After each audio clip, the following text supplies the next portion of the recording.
Our mid-morning edition of Arirang News. I'm Mark Broom. Let's start by taking a look at the day's headlines. 0.4%, that's all the South Korean economy grew by in the third quarter compared to the previous 3 months. We have more on the Bank of Korea's economic scorecard. Fourth time lucky, South Korea and the US are to resume defense cost-sharing talks in Washington after their previous round of negotiations broke down. However, considering how far apart the allies are on the price, it's likely to be a grind trying to meet halfway. Plus, Lionel Messi wins his 6th Ballon d'Or. He's now won more of them than any other player in history. Also scooping a prize, South Korea's Son Heung-min. Details on that coming right up.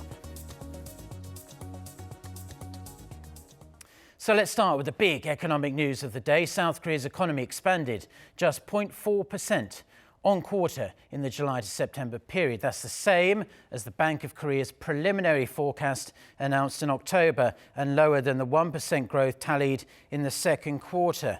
The central bank attributed the lower growth to sluggish investment and consumption. Exports, however, they jumped 4.6% on quarter. The GDP deflator, which measures the changes in prices for all of the goods and services, recorded negative 1.6%. And that's the biggest fall in 20 years.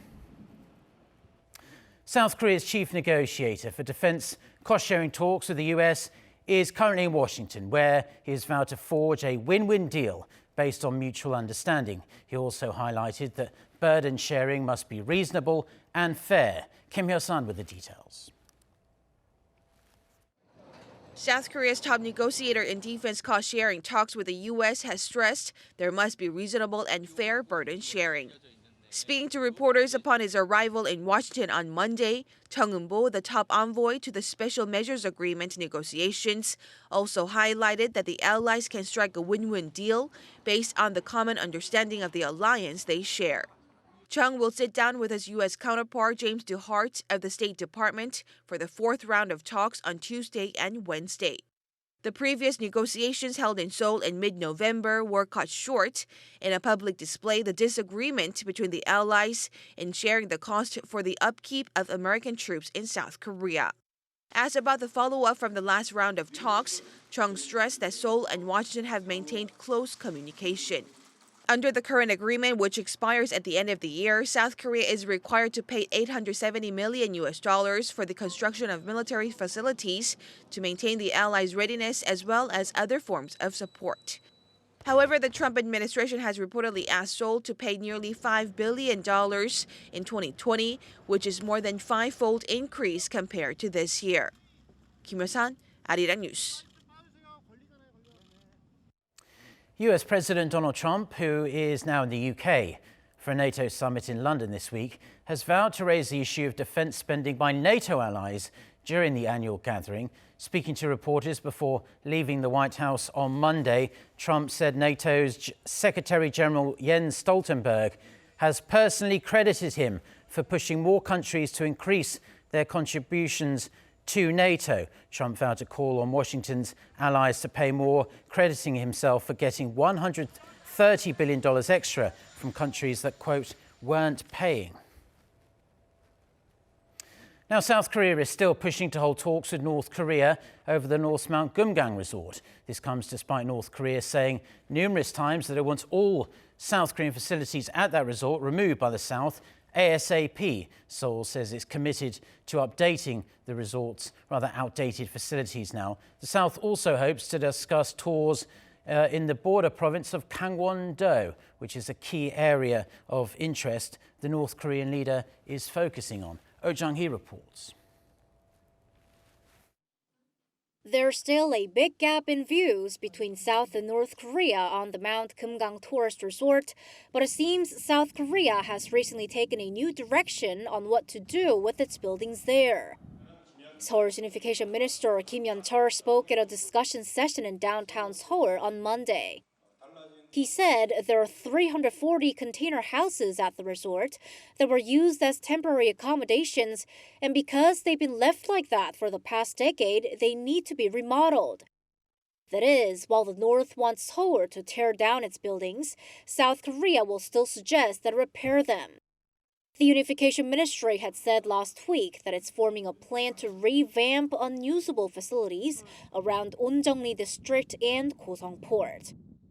The government also hopes to discuss developing the North's Wonsan-Galma tourist area, which the North aims to finish building by next April and which includes Mount Geumgang.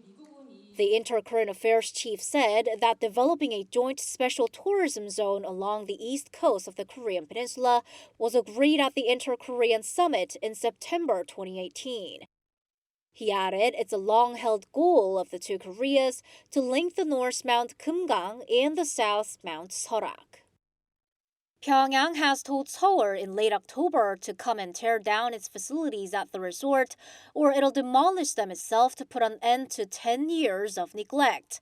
North Korea has warned that if its nuclear talks with the U.S. fail, then it'll walk a new path that would include achieving economic development by boosting tourism on its own. 오정희, Arirang News.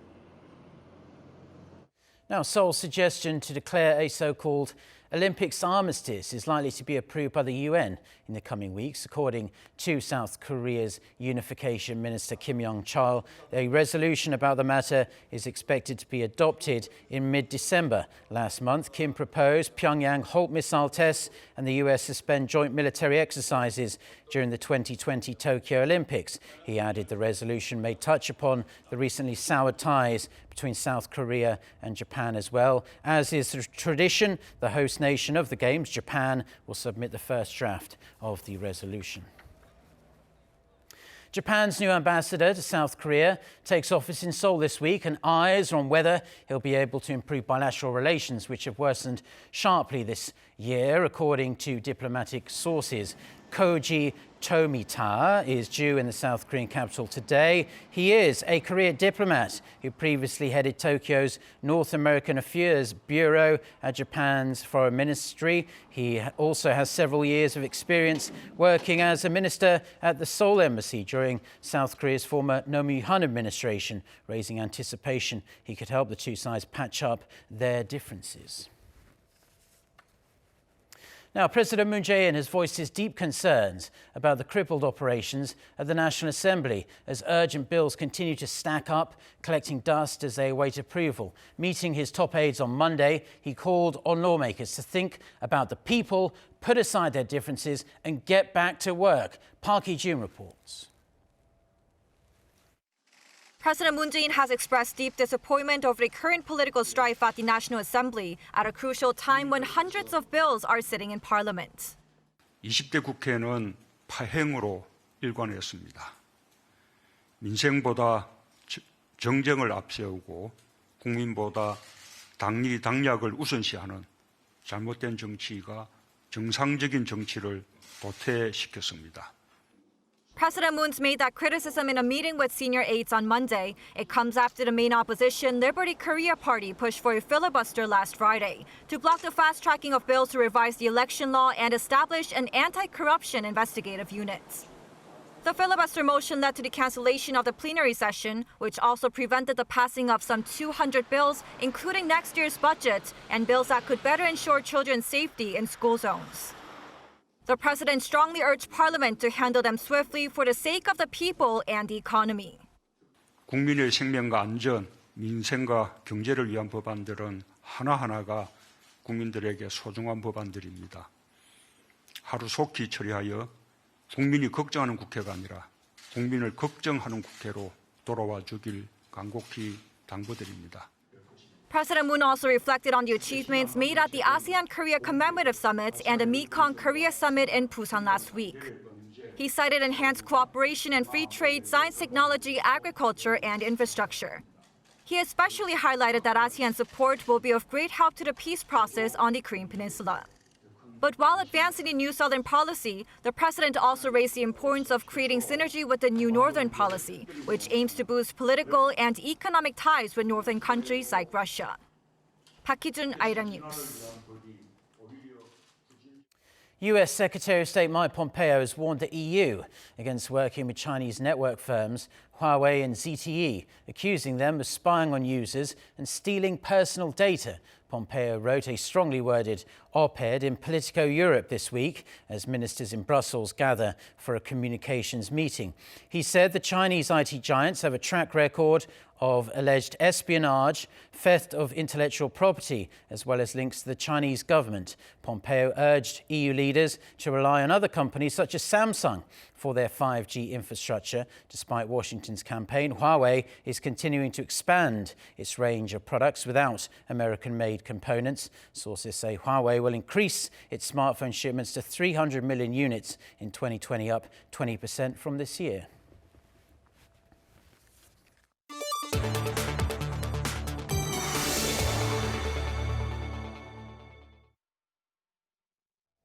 Now, some 200 leaders from around the world are in Madrid for UN climate talks. On her first official schedule as the new European Commission President, Ursula von der Leyen said she will make combating climate change one of her top priorities. For more on this and other news from around the world, let's turn to our Yoon Jung-min. So, Jung-min, tell us more. Mark, at the COP25, which kicked off in the Spanish capital on Monday, von der Leyen said she will make the EU the world's first climate-neutral continent by 2050.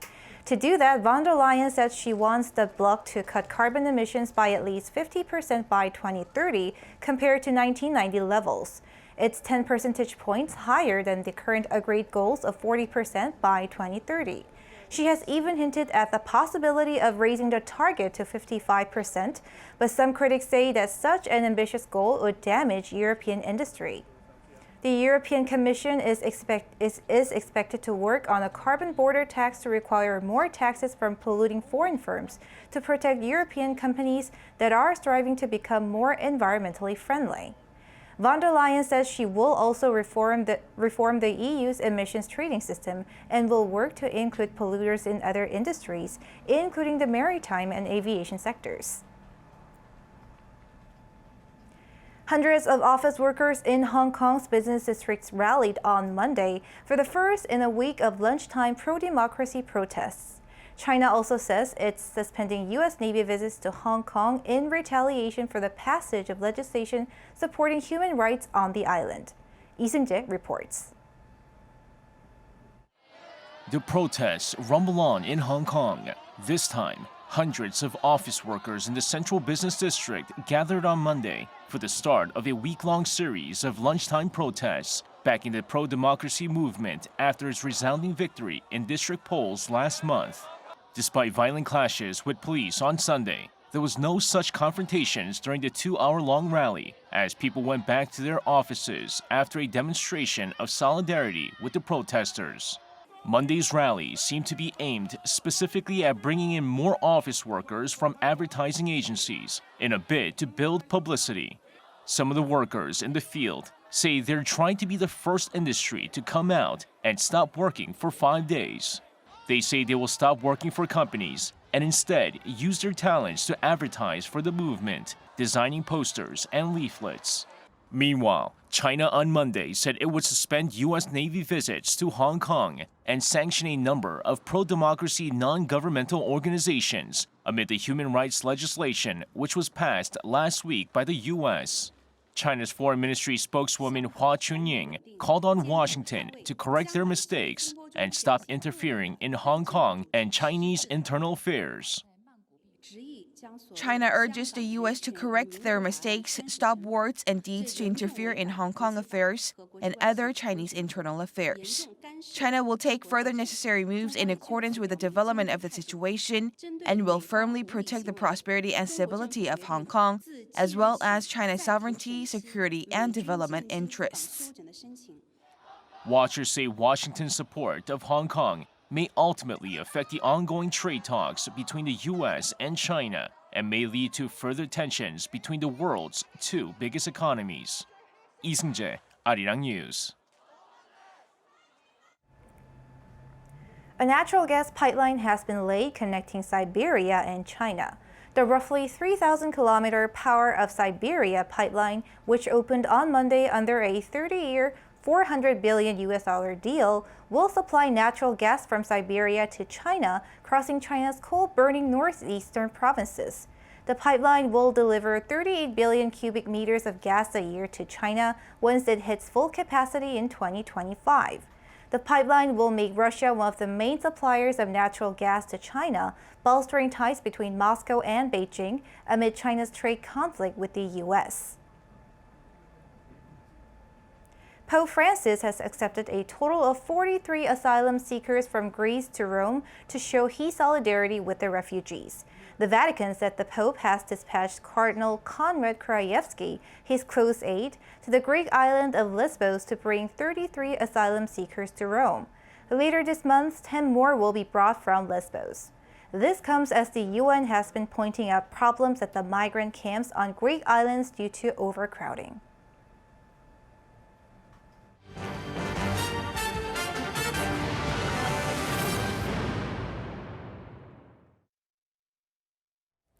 Now, the world's biggest investment banks are generally bullish on the South Korean stock market as we inch ever closer to 2020. Their positive outlook is fueled by an expected turnaround in the global cycle and a recovery in the tech sector.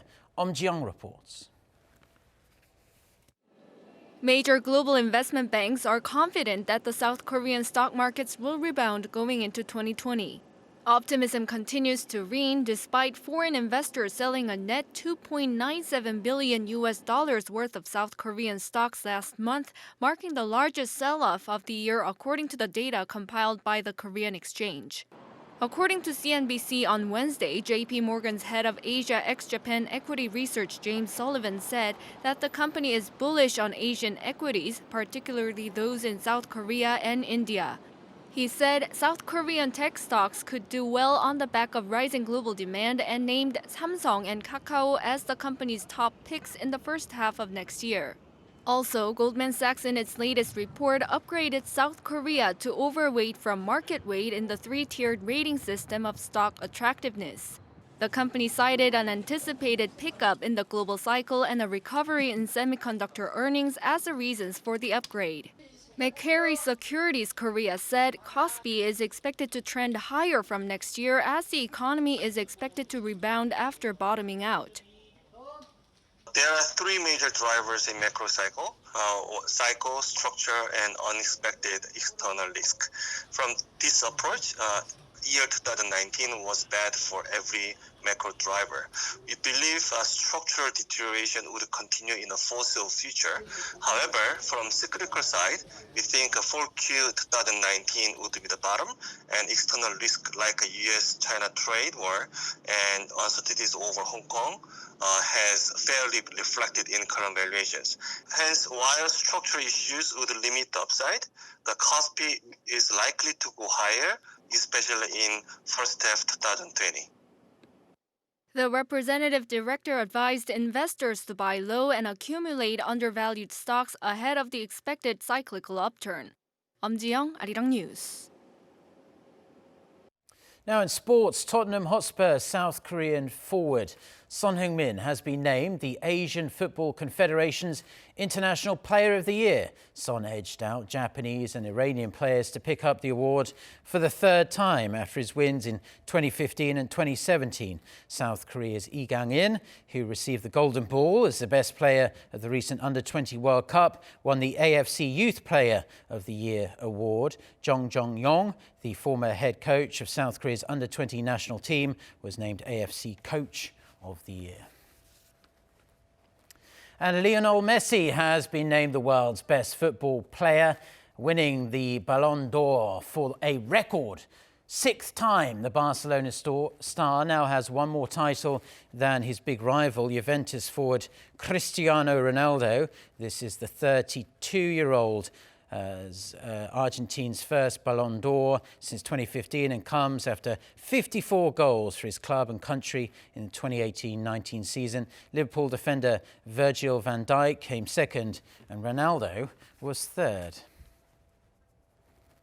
Now, history museums might be the last place you'd expect to see cutting-edge technology, but AI and augmented reality tech is currently being tested at the National Museum of Korea right here in Seoul. Park Se-young with the details. This duck-shaped piece of pottery was made during the Shilla dynasty more than 1700 years ago. When combined with augmented reality, the duck flaps its wings and walks around as if it's alive. It was probably made to look more lifelike at the time, but to us, it's just a static artifact. Seeing it come alive is fun. These bronze gilded shoes found in the tombs of Shilla rulers can be turned around so visitors can see their soul. At the display of the monument of King Geumgang, the whole scenery of Bukhansan Mountain's Pibong Peak opens up before the visitor's eyes. You can also have a conversation with King Geumgang, who built the monument. All of this was made possible by applying augmented reality and artificial intelligence to the artifacts. The machine has to be taught about the museum so it can send information about the artifact to the correct location. When combined with 5G and IoT technology, the museum experience is expected to get even richer. Artificial intelligence actively provides customized content for each visitor by studying their line of sight and path, which will eventually lead to museums with unique experiences for each person. The public will be able to try out this fourth industrial revolution technology themselves from the first half of next year. Park Se-young, Arirang News. Now, the city of Seoul is giving foreigners a Korean name to promote the beauty and excellence of the Korean language, Hangul. Any foreigner can apply on the city's English website until December 7th by submitting their Korea-related stories. The city will then choose 10 people and give them Korean names, which will be delivered to the winners via email. The Seoul Metropolitan Government first ran the contest to commemorate Hangul Day back in October.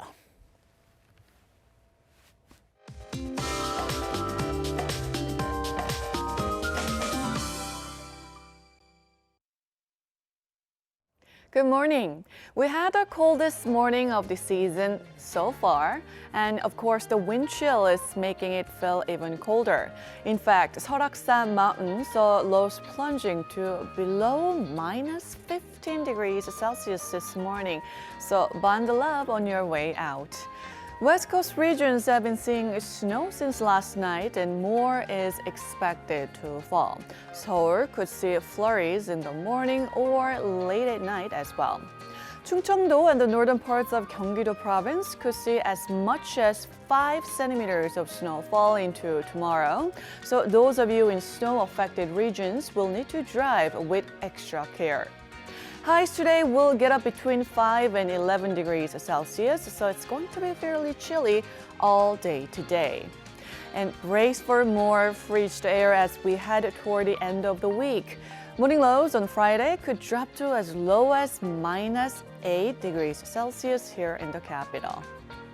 That's Korea for you, and here's the international weather for viewers around the world.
Well, that's all the news and weather we have for now on this Tuesday morning here in Seoul. Stay tuned to us here on Arirang TV, and we'll have our next newscast at noon Korea time. So until then, goodbye.